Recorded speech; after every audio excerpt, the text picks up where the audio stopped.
Graça e paz, irmãos. Vamos dar início a mais um culto de louvor, adoração e gratidão ao nosso Deus. Vamos tirar um período de oração. Os irmãos que quiserem ficar em pé, de joelhos ou assentados mesmo. Amém? Oremos. Soberano Deus e Pai, te damos graças, Senhor, por mais um dia de vida. Obrigada, Senhor, pelo ar que entra nos nossos pulmões.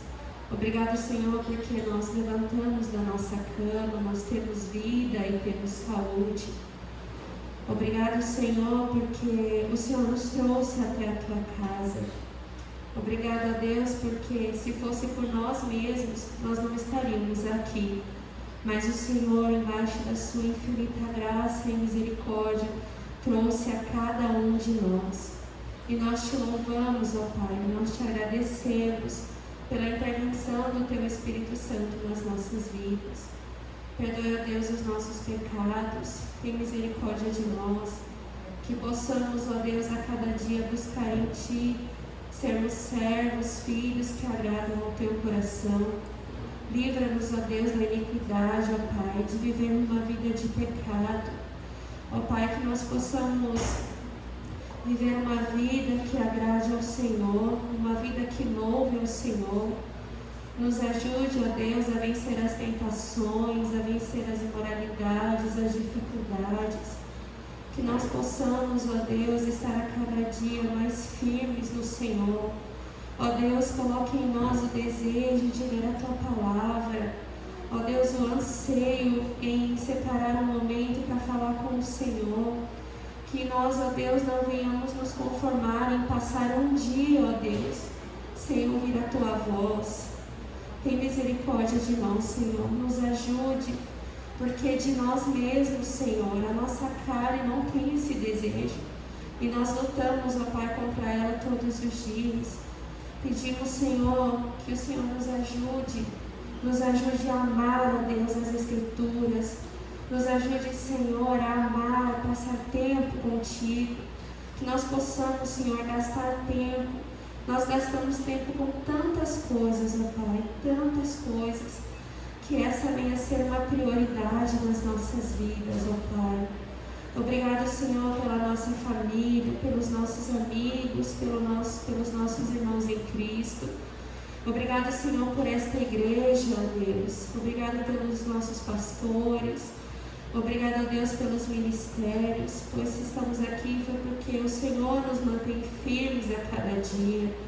Nós te louvamos, ó Deus, pois o Senhor tem cuidado da Tua igreja, ó Pai.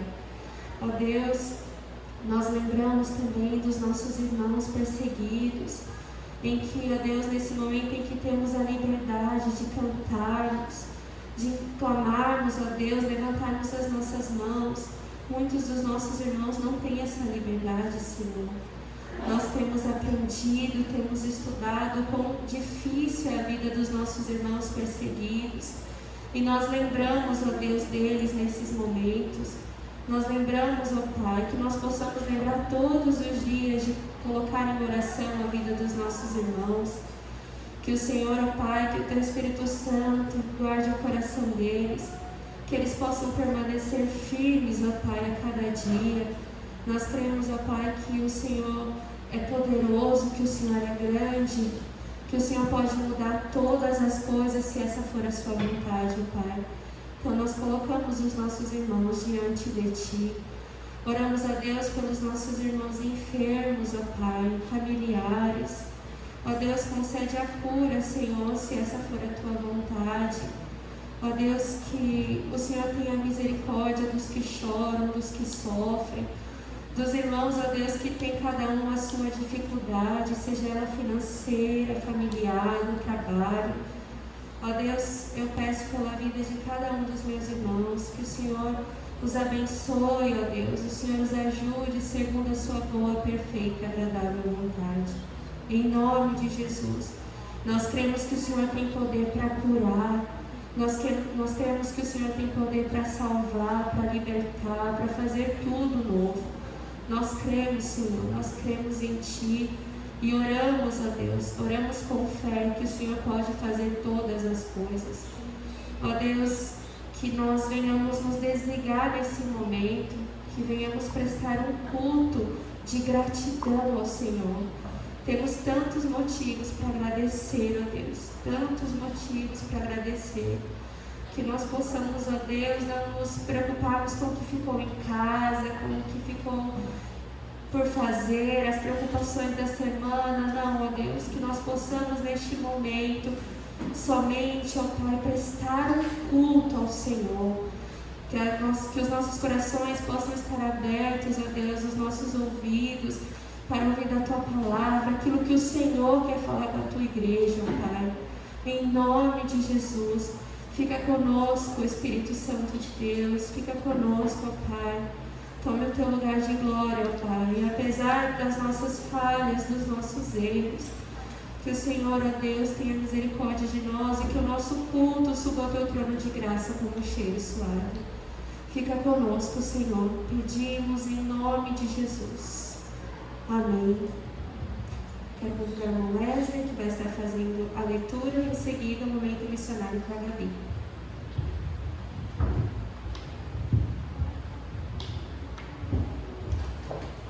Pode ser, irmãos. Nós vamos ler o livro de 2 João, capítulo 1.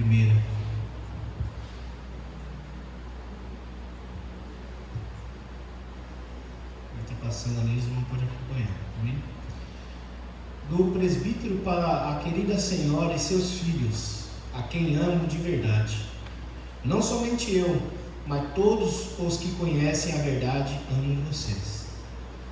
Nós os amamos por causa da verdade que continua em nós e estará conosco para sempre. Que a graça, a misericórdia e a paz de Deus, o nosso Pai, e de Jesus Cristo, o seu Filho, estejam conosco em verdade e amor. Eu fiquei muito feliz quando soube que alguns dos seus filhos vivem de acordo com a verdade, como o Pai nos mandou viver. E agora, querida senhora, eu lhe peço que nos amemos uns aos outros. Não lhe dou um mandamento novo, mas o mesmo que temos tido desde o começo. Esse amor quer dizer isto: viver uma vida de obediência aos mandamentos de Deus. Como vocês ouviram desde o começo, o mandamento é este: continuem a amar uns aos outros. Muitos enganadores têm se espalhado pelo mundo, afirmando que Jesus Cristo não veio como um ser humano. Quem faz isto é o enganador e o inimigo de Cristo. Tomem cuidado com vocês mesmos para que não percam o trabalho que já fizemos, mas recebam a recompensa completa. Quem não fica com o ensinamento de Cristo, mas vai além dele, não tem Deus. Porém, quem fica com o ensinamento de Cristo, esse tem tanto o Pai como o Filho. Se alguém for até vocês e não levar o ensinamento de Cristo, não recebam essa pessoa na casa de vocês. Nem lhe digam que a paz esteja com vocês. Pois quem deseja paz a essa pessoa é seu companheiro do mal que ela faz. Ainda tenho muitas coisas a dizer a vocês, mas não quis fazer isso por carta, pois espero visitá-los e falar com vocês pessoalmente, para que assim a nossa alegria seja completa. Os filhos da sua querida irmã mandam saudações. Deus abençoe, irmãos.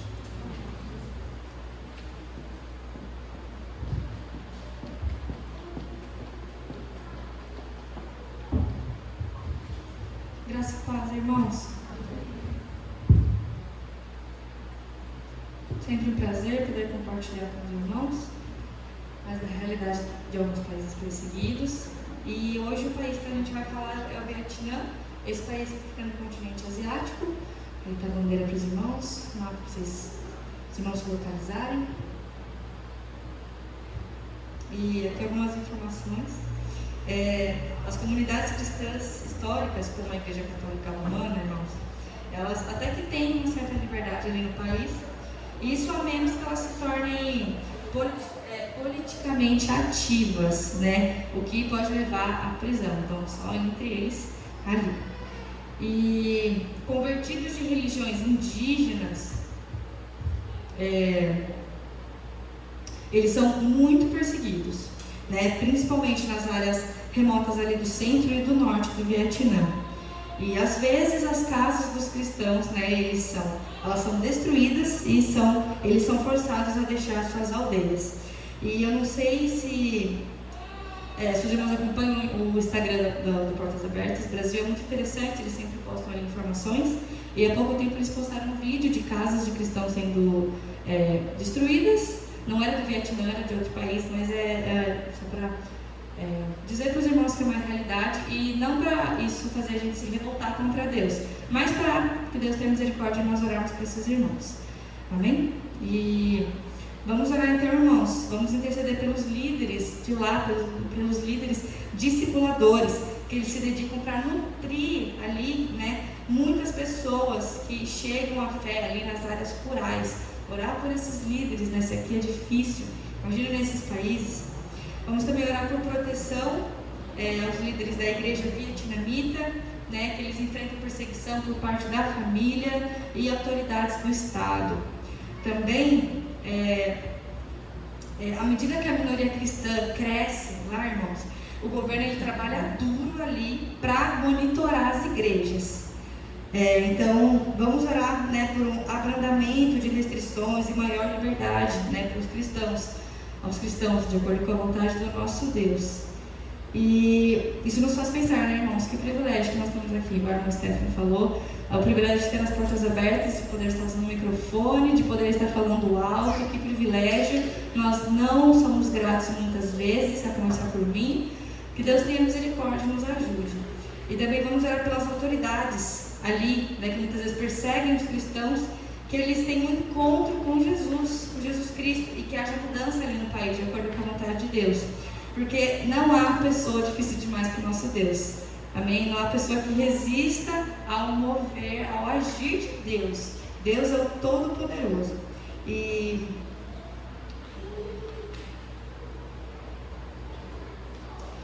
orar para que os nossos irmãos continuem firmes e sempre levando a palavra do nosso Deus, assim como nós, irmãos. Cada um aqui, eu sei que cada um de vocês tem um dom, e Deus escolheu, né, seus filhos, cada um tem um dom, então nós podemos glorificar Ele, cada um na sua área, seja qual área de trabalho, secular, entre aspas, que for, você pode glorificar Ele e levar a palavra de Deus aonde você está. Então isso é missões, assim como as pessoas estão, muitos cristãos missionários que Deus escolheu para ir aos outros países estão levando a palavra de Deus, mas isso não é restrito aos missionários. Que Deus nos ajude, você pode fazer a diferença onde você está. Seja criativo, peça a Deus criatividade para você glorificar Ele de formas incríveis, que Deus escuta a oração, com certeza nos ajuda. Vamos orar então, baixar as nossas cabeças, tendo que nosso Deus nos ouve. Senhor, obrigado por nós estarmos reunidos, obrigado por essa igreja, Senhor, obrigada por essa reunião. Senhor, nós queremos colocar diante de Ti esse país, o Vietnã, Senhor, em que há muitos filhos Teus nesse país. Te louvamos, Te agradecemos pelos Teus filhos que estão ali. Senhor, fortaleça eles, por favor, tenha misericórdia, que eles possam continuar firmes a cada dia. O Senhor pode, e é o Senhor quem fortalece quem nos fortalece, para que continuemos firmes, Senhor, no caminho da verdade. Nós oramos pelos líderes, Senhor, discipuladores, que eles estão ali para se dedicar, para abençoar pessoas, Senhor, que o Senhor chamou. Senhor, fortalece os Teus filhos, que eles possam continuar firmes e abençoando vidas. Em nome de Jesus, também te pedimos, Senhor, por proteção da igreja vietnamita. O Senhor é poderoso, mesmo nós sendo negligentes, não orando, o Senhor é o Deus que reina sobre todas as nações. E o Senhor protege, atua e trabalha nesses lugares, trabalha na vida dos cristãos, que nós muitas vezes nem temos acesso ao que acontece, mas nós cremos que o Senhor é poderoso e o Senhor continua trabalhando independente de qualquer coisa. Proteja os Teus filhos, a Tua igreja, que a Tua igreja cresça nesse lugar, Senhor, tenha misericórdia. Senhor, a Tua igreja nossa, que oramos juntos e pedimos misericórdia, porque somos tão pecadores, tão sujos. Senhor, somos os Teus servos, Senhor. Tu és o Senhor, só o Senhor é o Rei dos Reis, só o Senhor é bom, só o Senhor é justo. Tenha pena de nós, tenha misericórdia, Senhor, em nome de Jesus. Senhor, e te pedimos também, Senhor, que em meio à perseguição os teus filhos possam continuar firmes em nome de Jesus, e que os cristãos ali, Senhor, mesmo que o governo, as autoridades monitorem as igrejas, que eles possam, Senhor, ser encorajados, consolados com o teu consolo, com o teu amor, com a tua graça, e, Senhor, enche eles com a tua força, que eles possam continuar firmes em nome de Jesus. E se for a tua vontade, Senhor, diminua a perseguição neste lugar. O Senhor é poderoso, o Senhor pode todas as coisas, mas acima de tudo, proteja os teus filhos, fortaleça-os, que o Senhor é poderoso e já faz isso, Senhor. E nós oramos por último, Senhor, pelas autoridades ali que perseguem os cristãos. Senhor, não há uma pessoa sequer que seja difícil para ti. Senhor, tu és poderoso, o Senhor pode todas as coisas. O Senhor pode transformar as vidas ali, como fez com o nosso irmão Paulo. Senhor, o Senhor pode, o Senhor é o Deus Todo-Poderoso, e o Senhor pode fazer com que haja mudança nesse país de acordo com a tua vontade. E, Senhor, abençoa a tua igreja aqui, a tua igreja brasileira, uma parte do teu corpo aqui, a igreja de Cidade para a Vida, que cada irmão possa te glorificar com criatividade, Senhor, com alegria em cada área, que cada um trabalha aqui, cada um tem a sua vida, suas dificuldades, suas alegrias. Senhor, ajuda-nos a espalhar a tua palavra, tira todo medo, tira toda vergonha, em nome de Jesus, transforma-nos, em nome de Jesus. Tu és o Rei dos Reis, Tu és o Deus do céu e governa todas as nações do mundo. Tu és forte, Senhor, e poderoso, e ninguém pode resistir ao teu poder. Tu és santo, nós oramos juntos, em nome de Jesus, o nosso Salvador. Amém. Amém, irmãos, Deus abençoe.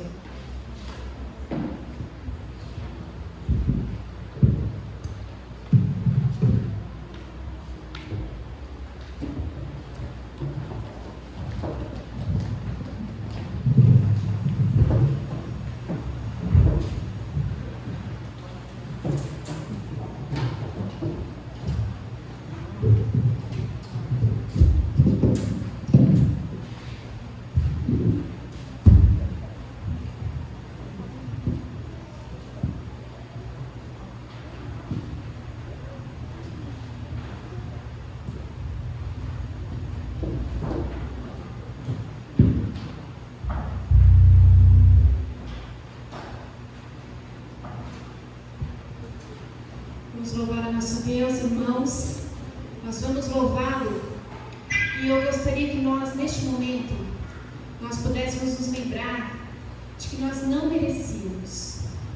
Nós não somos merecedores, nós não merecíamos, mas a graça do Senhor nos alcançou. O seu amor nos alcançou. Fomos justificados, nós fomos lavados e redimidos pelo seu sangue. Então eu gostaria que nós pudéssemos declarar ao Senhor, de todo o nosso coração, que nós reconhecemos que nós não somos nada sem Ele, de que não merecíamos, mas a sua graça nos alcançou. Nós vamos cantar uma música que diz: nada sou sem ti. E o refrão dela é bem fácil. Eu gostaria de ensinar para os irmãos. Nós vamos poder dizer assim, ó: não merecia, mas a tua graça me alcançou, Jesus.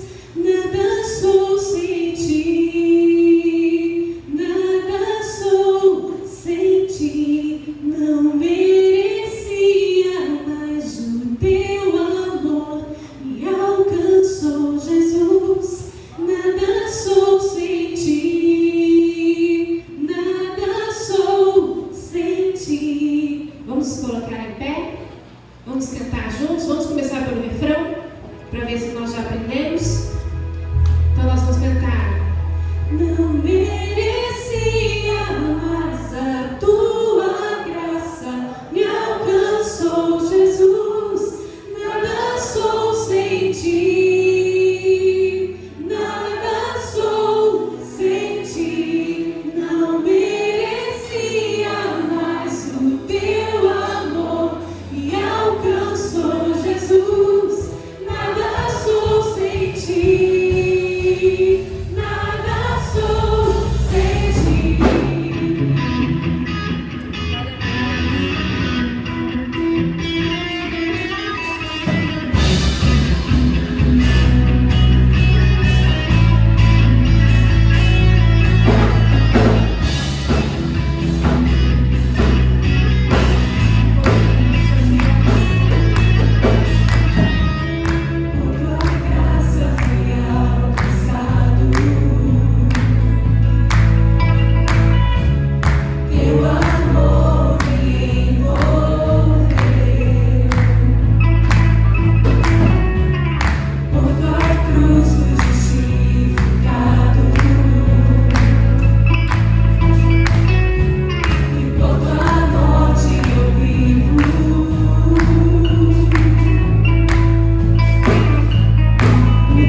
Cada um aqui,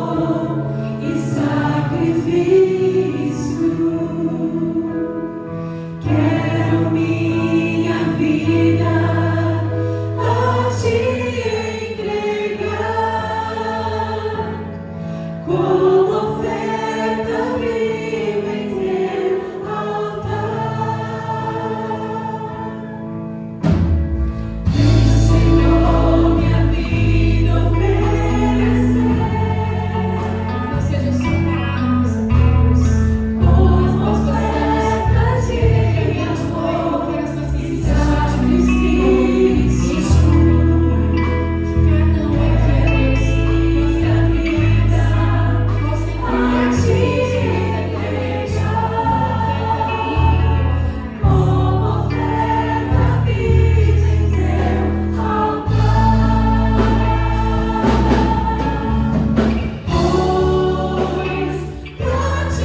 Nós vamos louvar a Deus com um instrumento, um hino, cantor cristão, 403. A voz ficou louca, mas o violino tem som, né?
Graça e paz, igreja. Deus continue nos dando graça para que possamos continuar adorando ao Senhor através da sua palavra. Que o Senhor possa, por sua misericórdia, nos alinhar para que possamos oferecer ao Senhor um culto que lhe agrade. Estamos no capítulo 20 do Evangelho de João.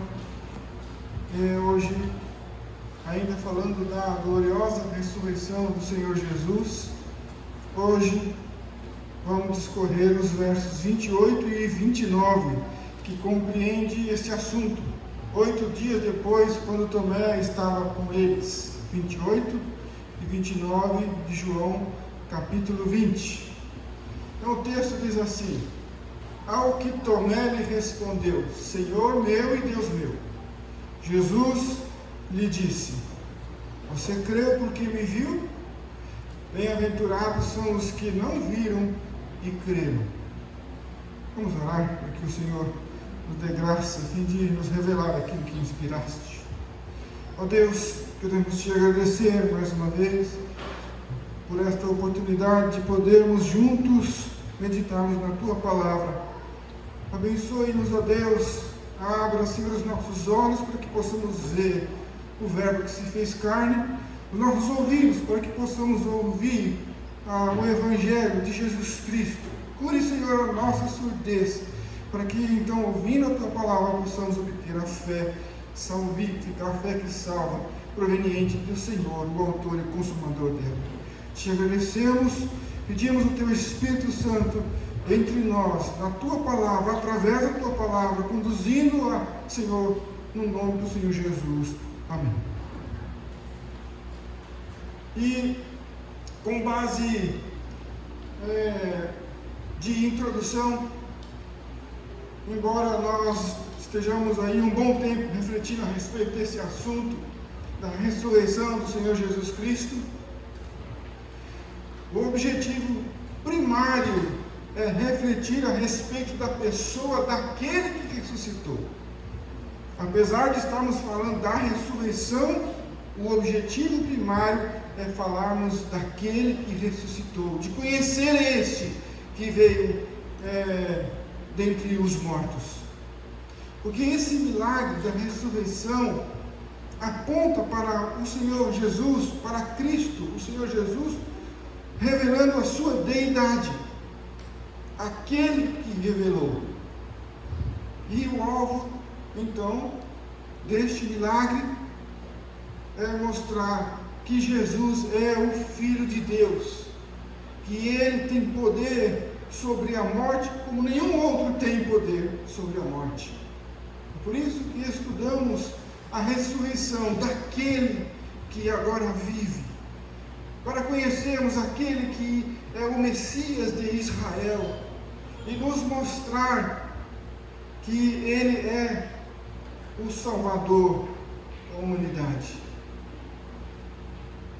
E esse é o grande tema do Evangelho de João, que permeia desde o capítulo 1 até então o final. E outro ponto nesse texto aqui em específico do Evangelho de João, que João desejou transmitir a nós, os seus leitores, além da divindade, que é o grande foco do tema do Evangelho de João, aqui nesse texto em específico, é a natureza da fé. Vamos ver aqui nesse texto a respeito da natureza da fé, que permeia esses dois versículos aqui. Então vamos ao texto. Nós estamos vendo aqui em Tomé a aceitação crédula dele a Jesus Cristo.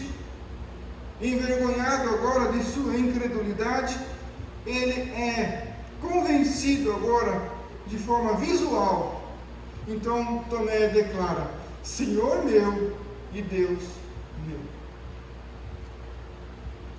Nós não sabemos se Tomé tenha tocado nos ferimentos do Senhor Jesus. Foi o que ele queria. Mas aparentemente é possível que ele não tenha tocado, porque o verso 29 não diz porque me tocaste, mas Cristo diz porque me viste, creste. O texto está dizendo: você crê porque me viu? Então aparentemente o ver foi o suficiente e levou à repreensão. O ver foi o suficiente. porque me viste e agora creu? Ou de repente foi o limite de sua incredulidade? E Jesus foi lá, até o ponto que foi necessário para quebrar a incredulidade do coração de Tomé. E Deus não fará isso, alcançará e quebrará a incredulidade do mais duro coração. E vimos então, nesse nosso irmão, Tomé, este homem, aquele que se tornou um sinônimo de incredulidade. O famoso Tomé. Normalmente nós falamos isso. Você não acredita? Ser um Tomé, né? Como se fosse um sinônimo. Todavia, Tomé agora se apresenta plenamente convencido a respeito da ressurreição do Senhor Jesus, porque agora ele creu de que aquele que os outros discípulos tinham se referido no domingo passado, né? No domingo, porque aqui é 8 dias depois, no domingo da ressurreição, aquele que os discípulos tinham se referido, nós vimos o Senhor. Agora ele percebe com seus próprios olhos que era ele mesmo, aquele pelos quais os discípulos tinham anunciado, que realmente esse que ele estava vendo agora com seus próprios olhos, ele constata que é aquele que havia sido crucificado há dias atrás. Ele o vê vivo diante de si. A lentidão e a relutância aqui de Tomé em crer, nós percebemos que ele aparentemente é aquele que chega atrasado. A sua lentidão pode nos ajudar a fortalecer a nossa fé. Como testemunha, nós percebemos que ele foi um homem que não cria facilmente. Eu não sei se você é assim, mas nós podemos ver que não só Tomé, mas bem como todos os outros discípulos ali, podem estar na mesma categoria de Tomé. Podem estar. Que categoria? A categoria do ver para crer. Por quê? Primeiro porque todos viram. O que nós estamos observando é que só Tomé foi testado. Se alguns deles creram antes de ver, nós não sabemos. O que sabemos é que todos creram, porém todos viram. De Tomé nós temos o diagnóstico, né?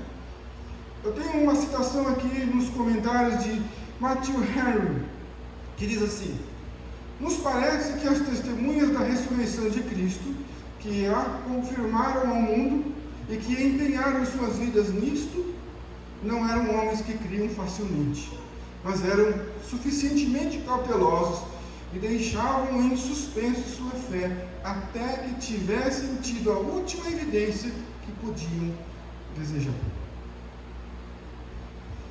Por essa razão, aqui o evangelista João, um dos discípulos, ele creu que Jesus era o Senhor e Deus. E é por isso que nós temos o evangelho escrito por ele, o Evangelho segundo João. É certo que ele estava presente ali. E João escreve então este Evangelho, o Evangelho de Jesus Cristo. Ele escreve para que nós também possamos crer. Crer na divindade de Cristo. E João estabeleceu esta tese do Evangelho de João desde o primeiro versículo lá, João 1:1. Ele começa a trazer esse entendimento no primeiro versículo, que diz: no princípio era o Verbo, e o Verbo estava com Deus, e o Verbo era Deus. Nós estamos pregando isso desde 2 de agosto de 2015. É possível que alguns não estavam aqui nesta época, mas a tese de batidão é esse, de João: apresentar a deidade de Cristo, o seu poder, da sua divindade. Não um homem feito Deus, mas um Deus feito homem. Foi assim que o evangelista João estabeleceu a sua tese desde o início. Um Deus feito homem, mas um Deus. Jesus, ele é apresentado como o autor e o cabeça do santo cristianismo.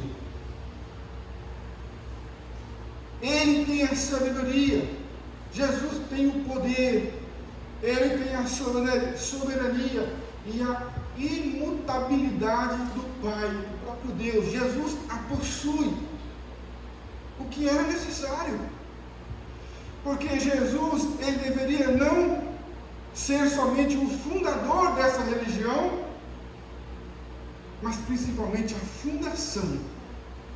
Ele não fundou a religião e nos entregou, ele estabeleceu-a em si mesmo, ele edificou em si mesmo. Ele trouxe a garantia de que, ao estabelecer isso, nele, ele sustentaria. Ele não estabeleceu o cristianismo à parte de Deus, fora de Deus, mas em Deus, nele mesmo. Ele é, além do fundador, ele é o edifício, ele é a fundação. E é por isso que a igreja militante ainda permanece, porque ele é o suporte da fé, de uma fé que não vacila, a fé nele, a fé em Cristo. Jesus, ele é a fonte da vida, e esta fonte da vida que nos fornece esta graça, ela supre a nossa fé, a fé que ele nos concede. Que fé é essa? Fé na fundação, fé no Filho de Deus, fé no Verbo que se fez carne, no Verbo que era Deus. O 29 diz: bem-aventurados são os que viram e creram. Há uma outra categoria aqui: creram que Ele é o Senhor, creram que Ele é o mediador, creram que Ele é o único Senhor, tal como Tomé também acreditou. Agora, nós temos em 1 Coríntios 8,6 o texto que diz: para nós, porém, há um só Deus, o Pai, de quem são todas as coisas e para quem existimos, e um só Senhor, Jesus Cristo, por meio de quem todas as coisas existem e por meio de quem também nós existimos. Outro texto está ali em 1 Timóteo 2,5: porque há um só Deus e um só mediador entre Deus e a humanidade, Cristo Jesus, homem. Jesus é 100% Deus e 100% homem, duas naturezas. Nele está o plenipotenciário, quer dizer, o pleno poder em Cristo, mas comumente nós denominamos o onipotente, aquele que tem todo o poder. Por isso Timóteo está dizendo: há um só Deus, que é mediador, também é exclusivo, um só, entre Deus e a humanidade. Mostrando aqui um poder internacional, muito mais do que isso, plenos poderes acima da mais alta diplomacia. É um Deus que tem todo o poder. Falta-nos aqui vocábulos em nossa língua para mensurar a magnitude do poder de Jesus Cristo, daquele que está sentado no trono do universo. É este que recebe esta nomenclatura. Só um mediador, além de ser o mediador, é exclusivo, não há outro.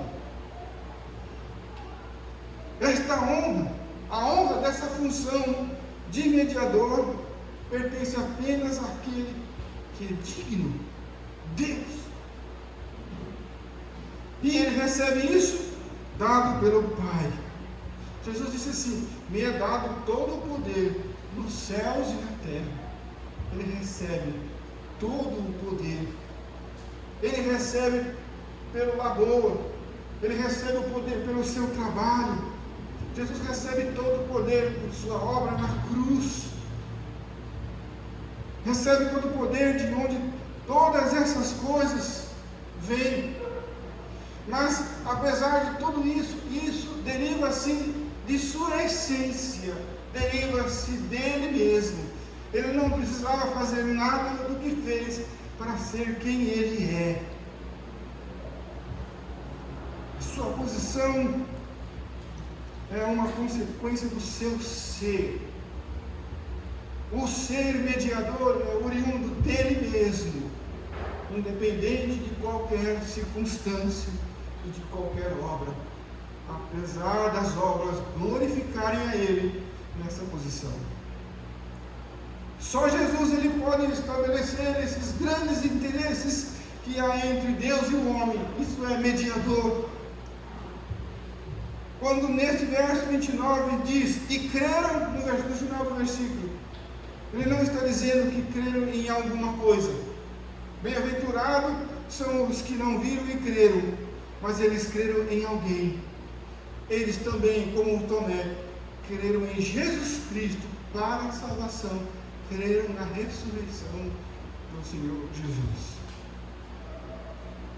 Por isso, compreendemos que só Jesus pode absorver as controvérsias.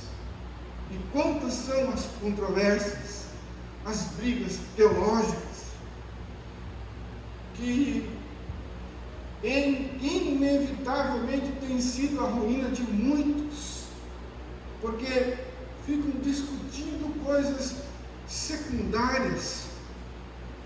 O que eu quero dizer com isso é que está escrito que há um só mediador.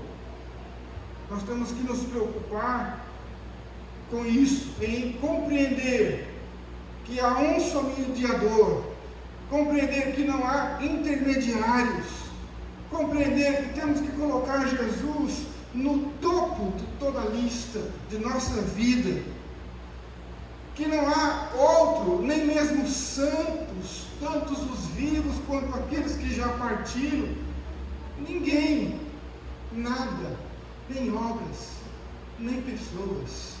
O texto é bem claro, porque há um só Deus e um só mediador entre Deus e a humanidade, Cristo Jesus, homem.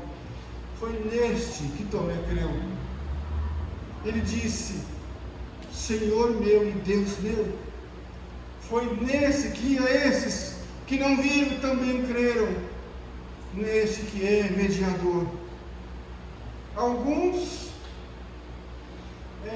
falsos sacerdotes nos dias de hoje reivindicam uma posição que julgam estar investido de poderes de outro, substituindo Cristo ou tentando equiparar-se a Ele. Isso é um absurdo, porque essa posição pertence a Cristo Jesus, homem. Cristo Jesus, homem. E é isso que Cristo está confirmando aqui, as palavras de Tomé. Você creu porque viu. Creu porque viu, creu. É no verso 28, né? Ao que Tomé ele respondeu, Senhor meu e Deus meu. Tomé agora o aceitou como Senhor e seu Deus.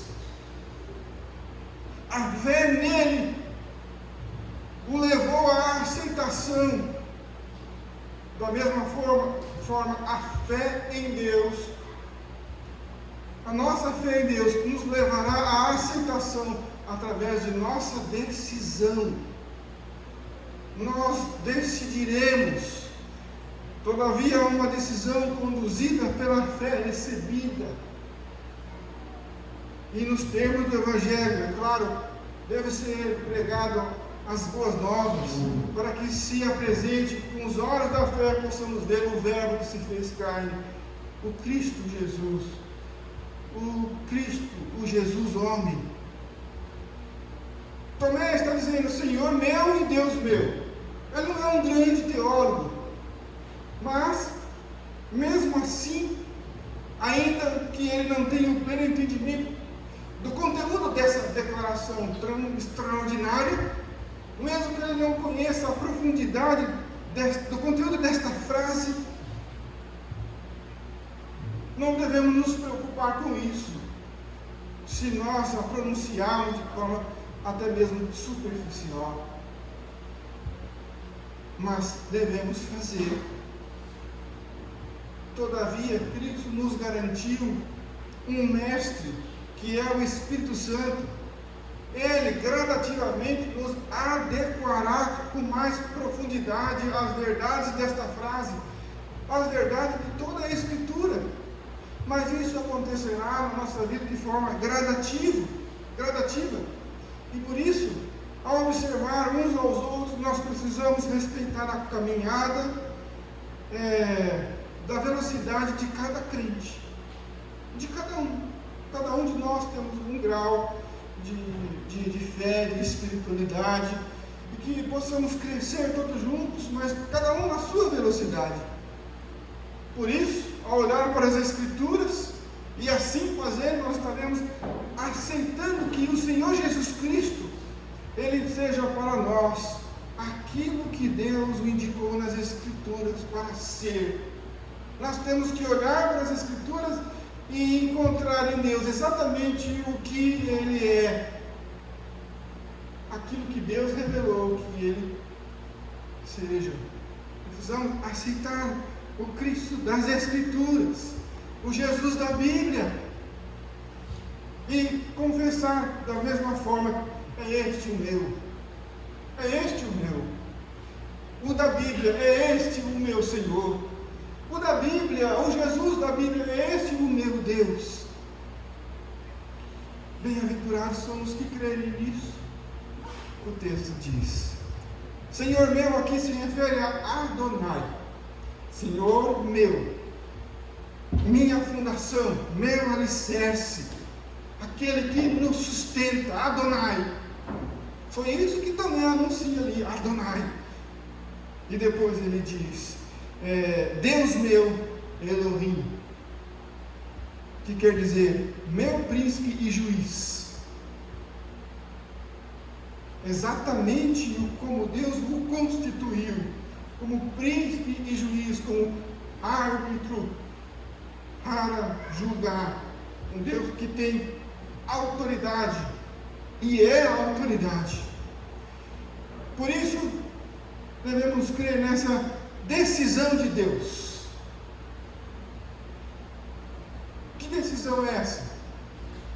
A decisão que nos decretos de Deus, Deus fez dele mesmo um homem. Mesmo que eu não compreenda a profundidade disso, de Deus ser um homem, mas ele decidiu que ele seria um homem, e ele foi. E nós então precisamos aceitar e crer nessa decisão, entendendo que isso era necessário. Ele fez de si mesmo o seu próprio ungido, com esses poderes que a ele atribuiu, a ele mesmo, a sua divindade, mas como um homem. O que é isso? Adonai, Elohim.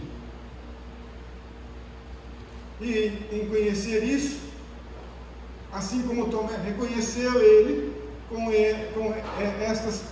esta autoridade, devemos nos submeter inteiramente ao Senhor Jesus Cristo.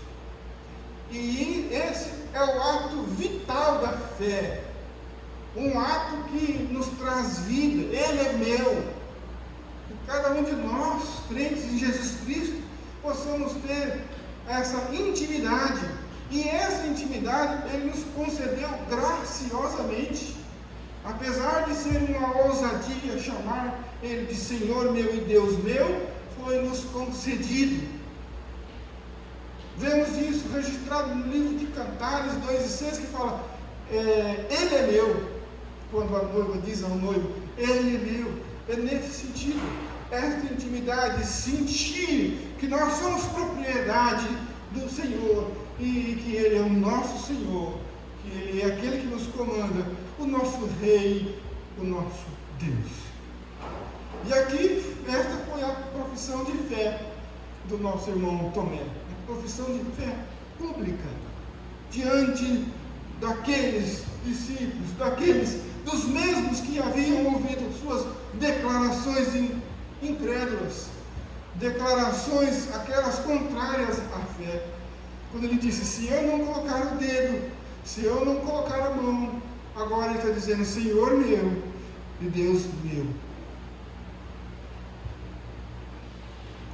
Lembrando que agora essa declaração, que esta frase, ela não foi aos discípulos, a anterior de incredulidade aos discípulos, mas agora esta frase, Senhor meu e Deus meu, é uma frase direcionada ao próprio Cristo de Deus, e devemos declarar a Ele, declare-se a Ele somente, a Jesus Cristo como o seu Senhor, como o seu Deus, como nosso Senhor, como nosso Deus.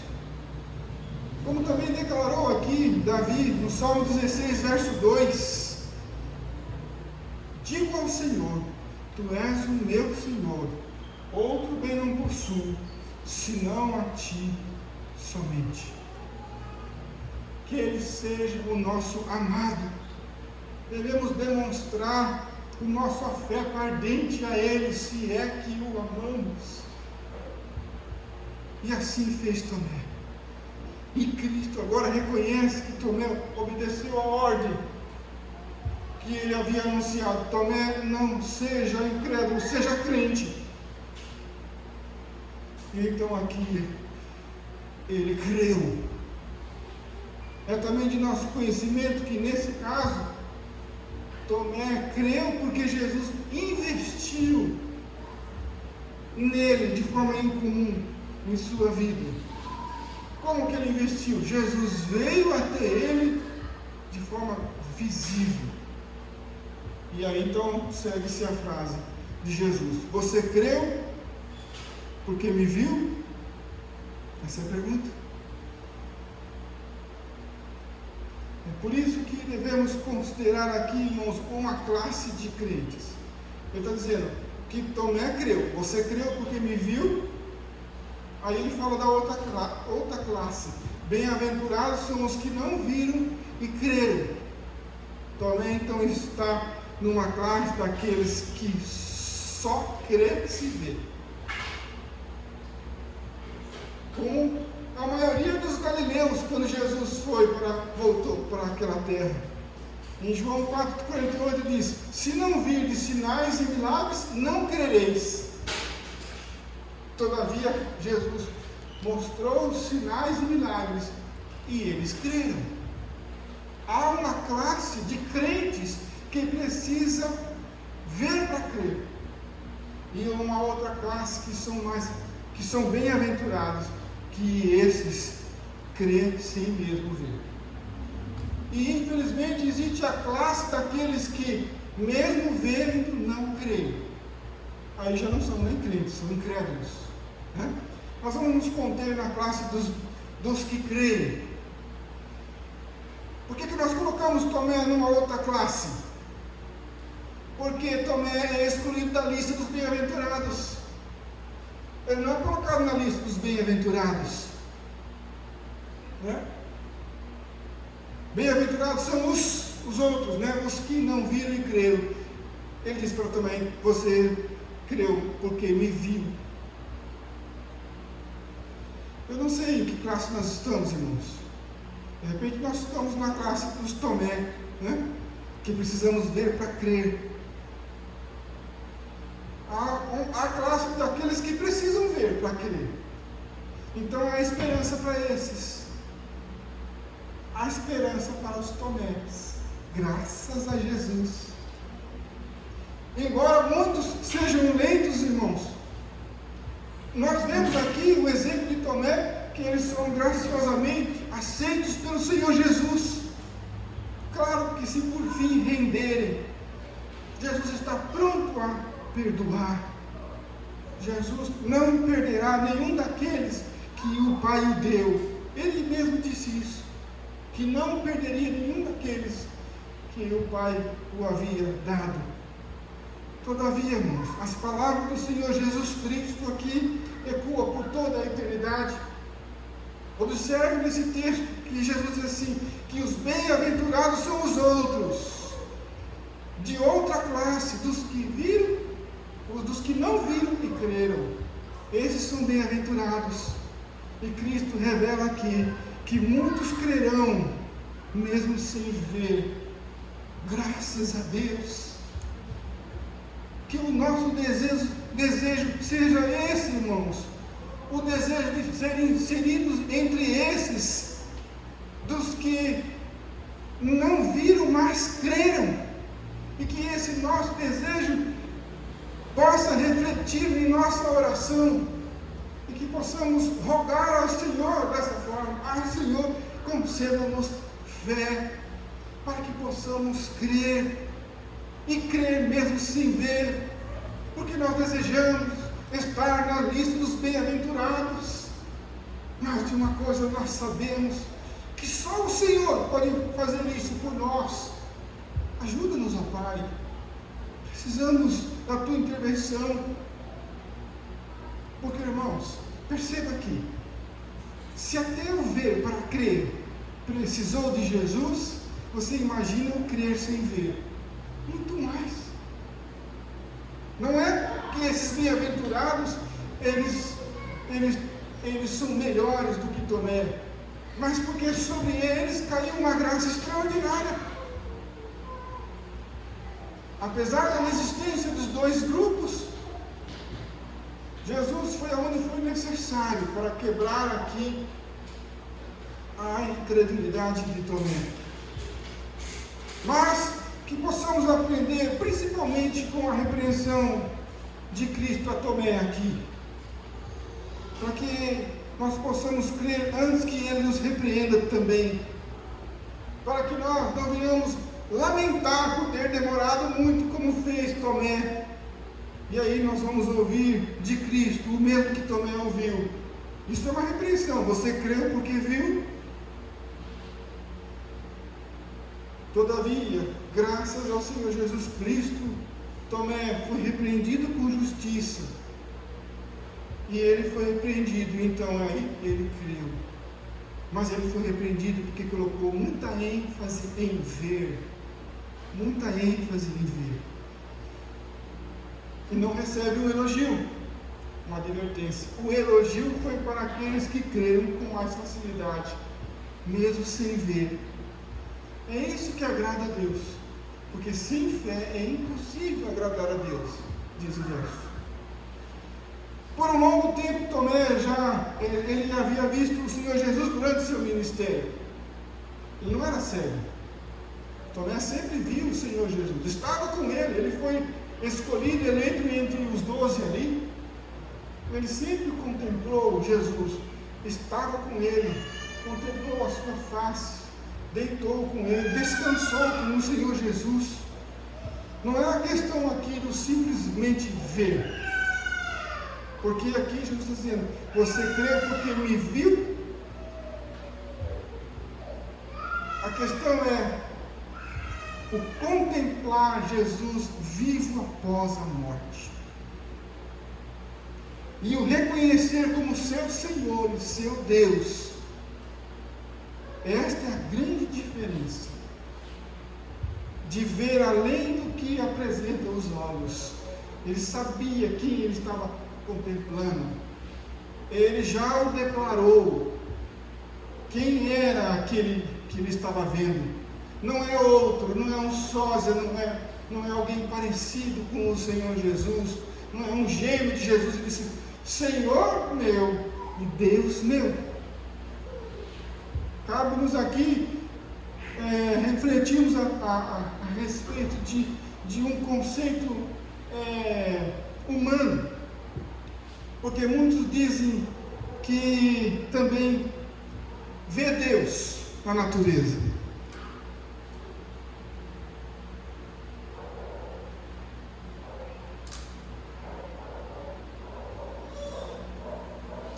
Será que nós podemos dizer que vemos Deus nas coisas criadas? Sim, podemos dizer.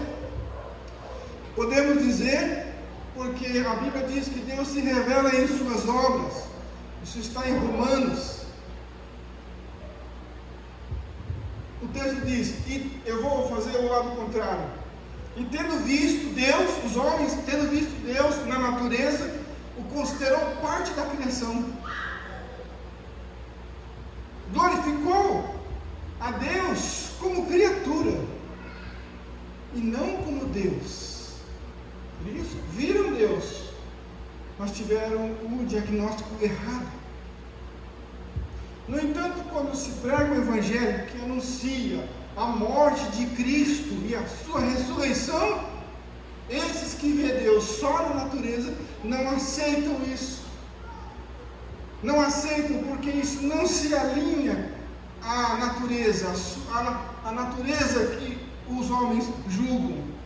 Então eles tentam fazer o quê? Tentam sincronizar Deus com a criação.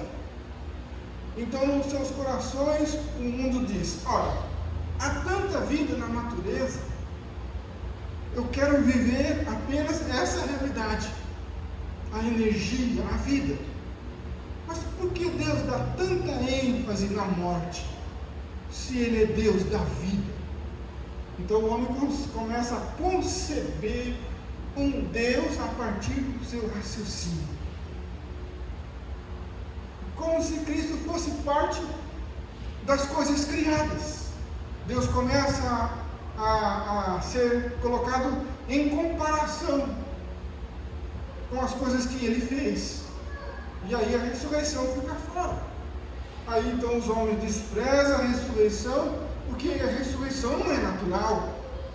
Você não vê animais e pessoas ressuscitando. Por isso o homem despreza o Deus em sua íntegra, no Todo-Poderoso, porque eles não conseguem achar uma razão lógica na natureza. Porque para o homem, morreu, acabou. Então, o texto de Romanos vai dizer que os homens chegam em suas próprias conclusões. Ao invés de adorar o Criador, adoram a criatura. E em fazendo isso, tornam-se nulos em seus próprios raciocínios. A Bíblia diz que o mundo, tendo conhecimento de Deus, porque a Bíblia diz que o mundo conhece Deus através da criação, mas tomam uma conduta errada, porque fazem da criatura o seu Deus. Então a Bíblia acrescenta, por conta disso, tornam-se indesculpáveis. Viram a Deus, mas não o adoraram como Deus. Viram a Deus, mas o conceberam como criatura e não como Criador. Isso é idolatria. Quando Jesus aqui disse para Tomé, você creu? Este creu tem o mesmo sentido para os bem-aventurados ali, quando diz na última palavra, e creram. Os dois grupos creram no mesmo Deus. Creram na ressurreição do Senhor Jesus Cristo. Apesar ali dos comportamentos serem diferentes de Tomé e dos bem-aventurados, essas duas classes de crentes creram na mesma coisa. Tanto os Tomé da vida, como os bem-aventurados. Estão afirmando aqui e revela-nos o texto que creram em Deus como seu Deus e seu Senhor. Da mesma forma que Tomé creu, porque sabem que aquele que tem poder sobre a morte só pode ser Deus. e esse que tem poder sobre a morte é distinto da natureza. É distinto da natureza. No mundo caído, veja aqui, há uma mudança aqui, né? Não deveria ser assim, mas no mundo caído em que vivemos, a morte passou a ser natural. No mundo caído, a morte é natural.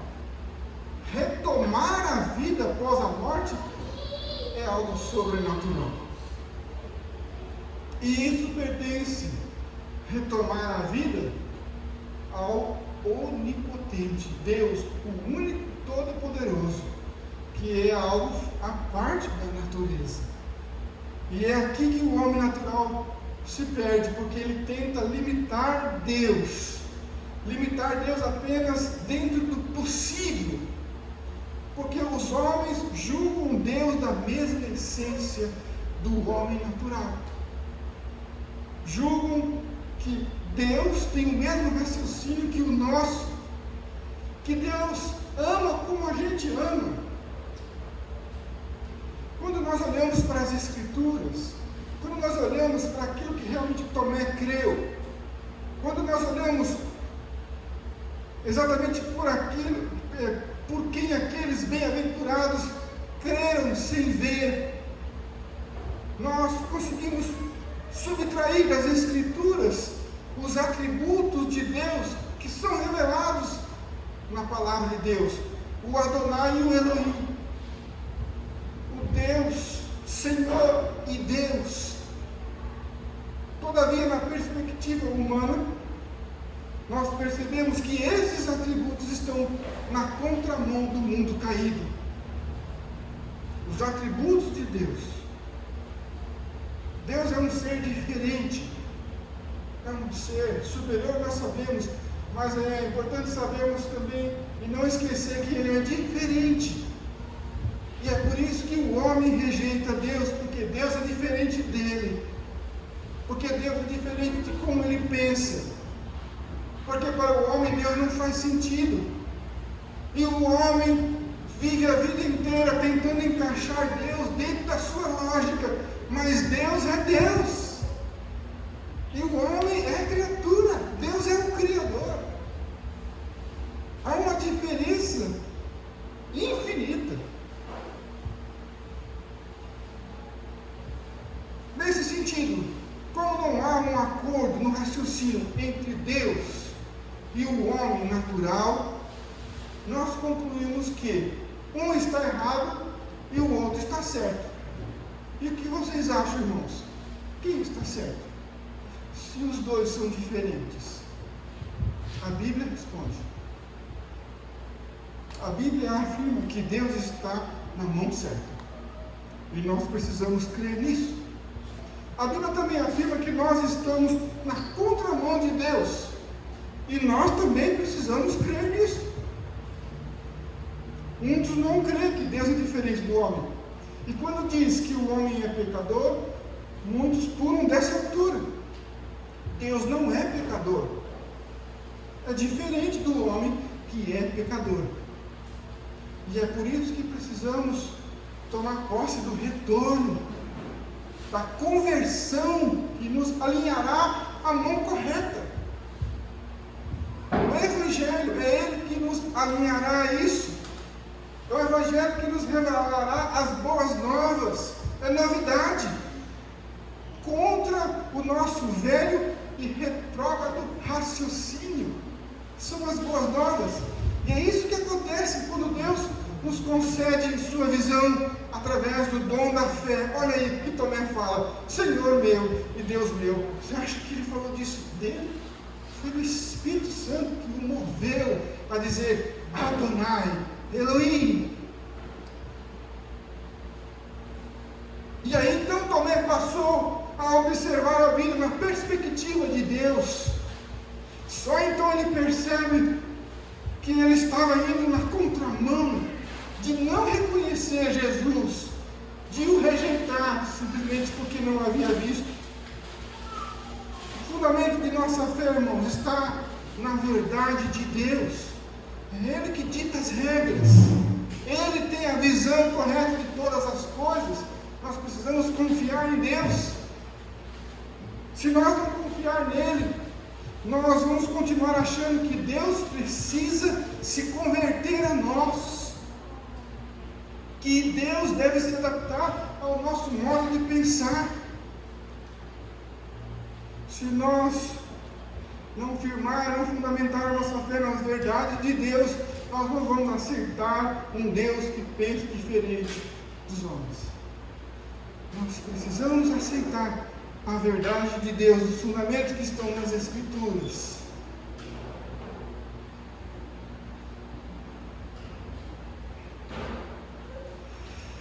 Sem a verdade de Deus, nós vamos rejeitar tudo que vai contrário ao que eu defino como bom e como verdade. Por isso que o Senhor Jesus Cristo diz aqui, e creram. Precisamos cavar aqui e subtrair aqui preciosidade. Houve muito trabalho ali na vida, nas atitudes do Senhor Jesus, para revitalizar Tomé, e revitalizaria aqueles que iriam crer. Houve vivificação, houve nascer de novo. E aí então esses creram porque tiveram uma nova perspectiva, porque o Espírito Santo trabalhou em sua visão, e eles tiveram a visão através de um ângulo correto, com as lentes de Deus, as lentes que corrigiu a cosmovisão distorcida do ser humano, uma cosmovisão desfocada da verdade. E que Deus fez então para esses que creram? Deu um novo coração, substituiu o coração de pedra por um outro coração recebido de Deus, como diz a palavra, um de carne. E então, não mais com o nosso raciocínio humano, porque aqueles que se decidiram por Jesus já obtiveram uma mente renovada. Ao decidirem por Jesus, decidiram porque já estão com a mente de Cristo. Antes que Jesus aparece ali, Tomé já estava sendo preparado pelo Senhor para receber o Rei dos Reis e o Senhor dos Senhores. E ele o reconhece. O crer, irmãos, o crer, ele é o efeito da fé em nós. Não cremos para ter fé, mas temos fé, por isso cremos. A fé é um dom de Deus, e é isso que vemos no verso 28. Tomé creu na ressurreição, porque Cristo apareceu para ele vivo. Ele é o autor da fé. Ele creu porque se deparou com a fé em pessoa, e a fé ela é fundamentada em algo sólido. A fé não é um salto no escuro, como muitos acham, como o mundo nos acusa de nós fazermos isso sem saber o que estamos fazendo. Nós sabemos o que estamos fazendo e sabemos em quem temos crido. O verso 29 nos revela isso. E creram, eles creram, não viram, mas creram na ressurreição do Senhor Jesus. Creram porque Cristo se revelou nas Escrituras. Nós não vimos o Senhor. Creio que a maioria daqui crê já no Senhor Jesus. Para nós, a nossa fé é fundamentada na verdade das Escrituras, na verdade que revela o Cristo vivo e ressurreto. Esse é o contexto do texto aqui em exposição. Nos dois casos aqui é sabido que Jesus tem todo o poder sobre a morte, tanto na classe daqueles que precisam ver para crer, quanto naqueles que creram mesmo sem ver. Eles têm o conhecimento. A fé deles é fundamentada no Cristo que vive. O conhecimento, então, nos traz fé. Preste atenção nisso, irmãos. O conhecimento nos traz fé. Não é a fé que nos traz conhecimento. É o conhecimento que nos traz fé. Porque a fé, ela é o efeito de uma causa. O conhecimento. Você conhece e você tem fé.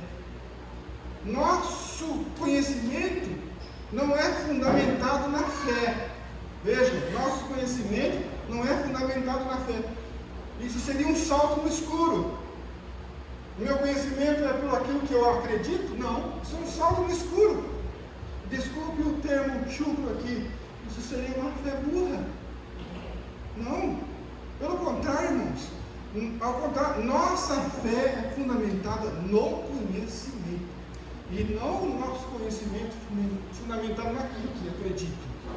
Porque naquilo que acredito não há fundamento. É simplesmente naquilo que eu acho que é. É o fundamento mesmo daquilo que não vemos. Quando estamos fundamentados, nós não precisamos ver para crer, porque estamos fundamentados. Mesmo sem ver, é evidente, é claro, é aceitável, é indiscutível, é incontestável, é patente. Não há o que refutar. Fundamentado. Deus chamou-nos e fez o povo mais sábio da terra. Por exemplo, irmãos, nós não precisamos ver o vento para crer. Eu, por exemplo, não preciso ver o vento para crer no vento. Mas o fato de eu conhecer os elementos do ar e as leis da pressão atmosférica que explicam que o vento é o ar em movimento, posso crer no vento mesmo sem ver. Entende? Uma fé fundamentada. Não é um salto no escuro. Se alguém quiser que nós mostremos a razão da nossa fé, abra a Bíblia. Abra a Bíblia. Nossa fé é fundamentada. Existe um fundamento para isso. Alguns tentam deturpar, irmãos, a fé como um mero assentimento. O que é um assentimento? É o julgamento de algo através do sentido. Através de sentido. É concluir alguma coisa definido por algo através do que eu estou sentindo. Pelo que eu estou sentindo. Muito comum isso, inclusive em inúmeras igrejas evangélicas. E alguns gostam de chamar esse assentimento de um sobrenatural. Mas isso se torna, irmãos, nulo no raciocínio. Pense comigo. Se é pelo que eu sinto, então não é sobrenatural, é natural. Porque eu sou natural. Se é pelo que eu sinto, então é natural. Todavia a fé é diferente. A fé não é um mero assentimento, não é uma conclusão pelo que eu sinto. A fé é fundamentada. É por isso que a nossa esperança é viva, porque ela é comprovada na verdade das Escrituras. Ela é tão evidente, tão real, que ela passa a ser a prova de coisas que nós não podemos ver, mas para nós é vívido, é real. Há uma convicção dos fatos invisíveis, porque nossa fé está nas Escrituras. Convicção e prova de coisas invisíveis, mas que realmente existem. Essa fé é da Bíblia. Se você não entendeu ainda, se você quer uma fé bíblica, estude ela. Diferente da fé do homem, que é uma fé humana. Quer uma fé humana? Estude o homem, estude ele. Porque a fé do homem é fundamentada nele, no homem. É a fé que ele fabrica, é a fé artificial. Acabou aqui minha bateria. Todavia, irmãos, nós não podemos ter uma fé artificial. Nós precisamos ter a fé Cristo nos dá, nós não podemos fabricá-la, porque a fé artificial, ela vai acreditar em tudo, em fadas, em duendes, em destino, vai fabricar um monte de coisa, e até mesmo o Deus que ela deduz por sua péssima teologia, é um Deus segundo aquilo que ela entende. Não é o Deus das Escrituras, porque ao ler as Escrituras, há algumas coisas ela vai dizer assim: esse não é meu Deus, ok? Se esse não é o seu Deus, procure um outro, porque esse é o da Bíblia. Se você identifica ele nas Escrituras, ele é o Deus da Bíblia. E é nesse que nós cremos. Amém? Que possamos, irmãos, buscar a verdade nas Escrituras, a fé no Senhor Jesus Cristo. Nós cremos em Deus. Nós cremos nele. A salvação, ela vem através de um ato extraordinário de Deus na nossa vida. Um ato que é movido por uma ação, não por um sentimento de Deus, mas por aquilo que Ele fez em nós. Além de nos conduzir em Sua presença, Ele nos concedeu as condições de sermos salvos, nos dando a fé. A fé é um dom de Deus. Deus abençoe. Fique na paz. Vamos finalizar. Amém. O tempo já acabou e o meu computador já disse. Amém. Amém. Coloque-se em pé, irmãos. Deus abençoe. Obrigado pela presença de todos. Atente-se para os avisos. Nós temos aí na semana os cursos de quarta-feira, os cursos das mulheres, na sexta e no sábado. E o culto de semana que vem é a primeira semana do mês, então teremos Santa Ceia, né? Deus abençoe a todos. Vamos lá. Oh, Deus, querido Santo, nos ajude, Senhor, a firmar os nossos passos em Tua presença para a glória do Teu santo e precioso nome. Pedimos a Tua graça, a Tua bênção sobre cada um de nós. Dirija-nos, ó Pai, sustente-nos em Tuas mãos. Perdoa, Senhor, até mesmo as nossas orações, que muitas vezes elas estão deturpadas, fora da Tua vontade. Sabemos que só por Tua graça é que seremos salvos. E isso é dom do Senhor, para que nenhum de nós venhamos nos gloriar, porque a Tua palavra nos revela que se assim fosse, nós seríamos as pessoas mais vaidosas do mundo. Mas graças a Deus que o Senhor não deixou que isso permitisse, porque isso acontecesse, porque senão isso seria nossa ruína. Só lhe deu glória, a glória pertence somente a Ti. Muito obrigado, Senhor. Conduz-nos em paz para nossos lares, ó Pai. Te pedimos, por favor, nos ajude, Senhor, em nossa incredulidade. Mude o curso, Senhor, da nossa vida, para que possamos ser alinhados em Ti, pois Tu és a bússola, Senhor. Direcione o nosso norte para que possamos honrar ao Senhor em todos os dias que vivemos. Pai, obrigado pela saúde. Te peço, Senhor, cure as enfermidades. Obrigado, Senhor, pelo trabalho. Supra a necessidade financeira do Teu povo. Obrigado, Senhor, pela esperança, Senhor. Nos ajude, ó Deus, em nossas dúvidas. Dê-nos graça, Senhor. Somos muito gratos. Aprendemos a viver contente com o que temos. Nos ajude, Senhor, se há alguma falha em nós nesse sentido. Porque realmente o Senhor é bom em tudo que faz. Que o amor de Deus, Pai, a graça do nosso Senhor Jesus Cristo e a comunhão do Espírito Santo seja com todos, hoje, amanhã e sempre. Todos podem dizer amém? Amém. Amém. Deus abençoe.